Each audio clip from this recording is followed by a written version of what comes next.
Hey guys, welcome to my first high intensity training log. Kicking off with the barbell shrugs, I'm doing one set to failure followed by a rest pause set.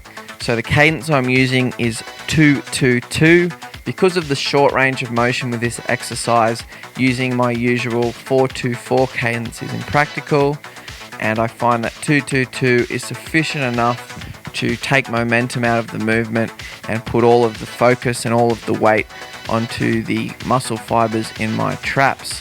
So just make sure with this exercise you really drive the shoulders up as high as they'll go, squeeze those trap muscles and make it a really active contraction at the top.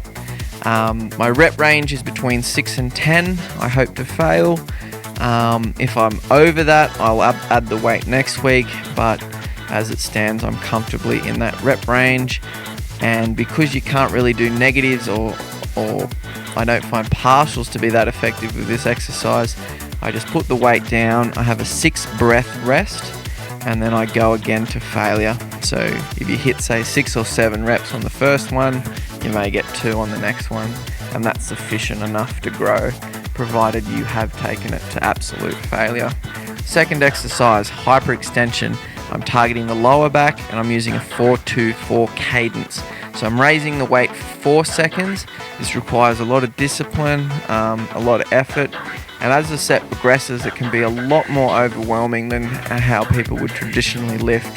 So for a lot of beginners trying these things, or any veterans trying these things, it will be quite shocking on the muscles to start with, but try and stick at it and you'll find over time you'll be able to handle it, and you'll get more reps and more weight from week to week, which basically means you'll be adding size. So just a few little technique points with this. Try and keep the spine relatively neutral with its posture. Don't play around with your head position too extremely. I have to sort of keep my head back as I come down, otherwise I touch the floor. But hopefully you can have a hyperextension machine that allows you to keep it neutral all the way to the bottom position. This exercise is going to hammer the hamstrings a fair bit, so just think about when your leg day is. For me it is the next training session, but I have a day or two's rest in between just to make sure I'm fresh for leg day, which is another one of my weak points that I'm trying to bring up at the moment.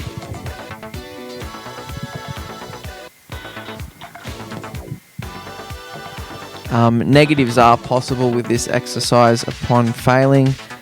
You can use a training partner to lift you up by the shoulders to the top position, whereby you can do the 2-second hold and 4-second lowering until that has failed.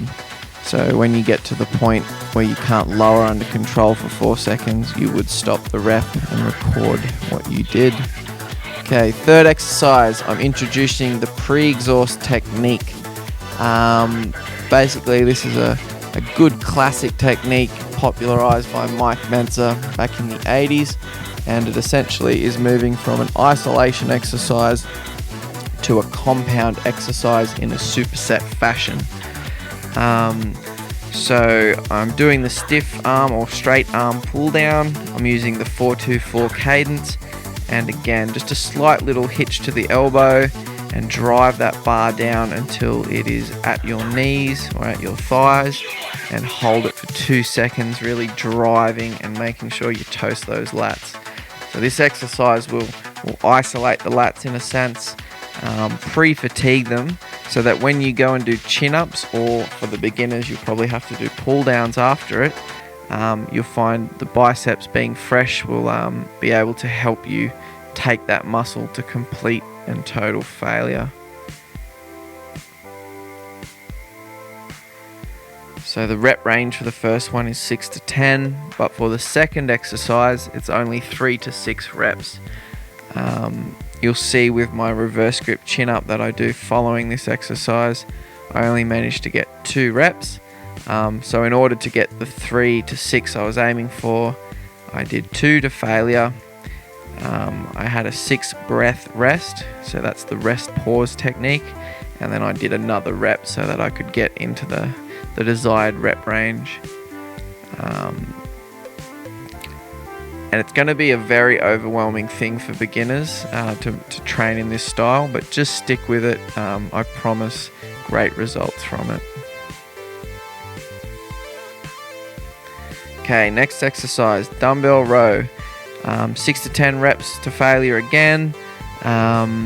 Negatives aren't really practical with this exercise, so if you're looking to go beyond failure, just do the rest pause technique, like I've talked about before in previous videos, where you have 6 breaths after your first failure point before going again with, say, another 1 or 2 reps before you fail.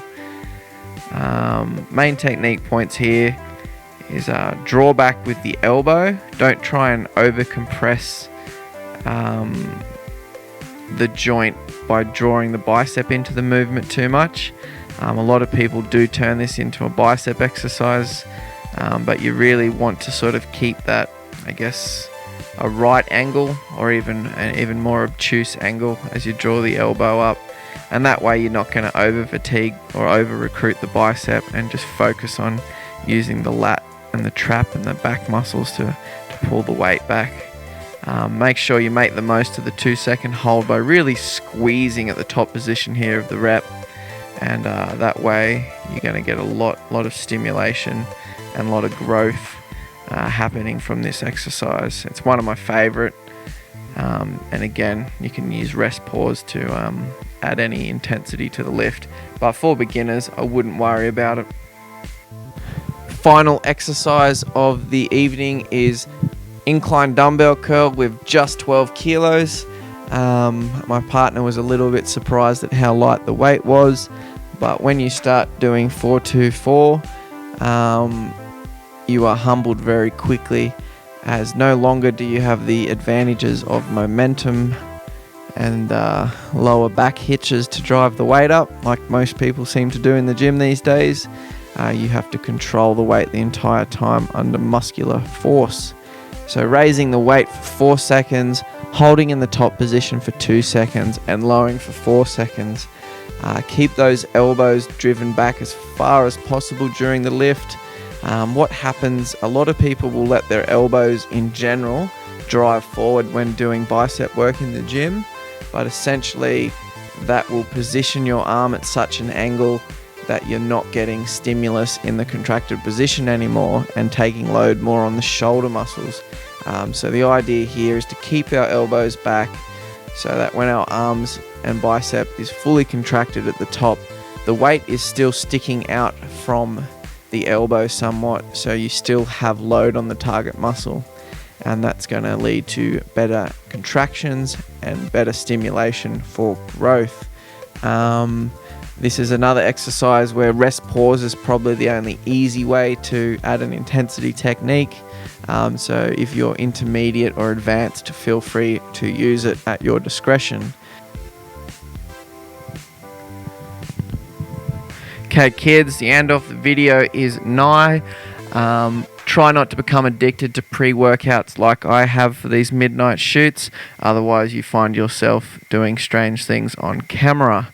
So don't do drugs, stay in school, and please like and subscribe my video. Thank you for watching. Stay tuned for episode 2 leg day coming soon.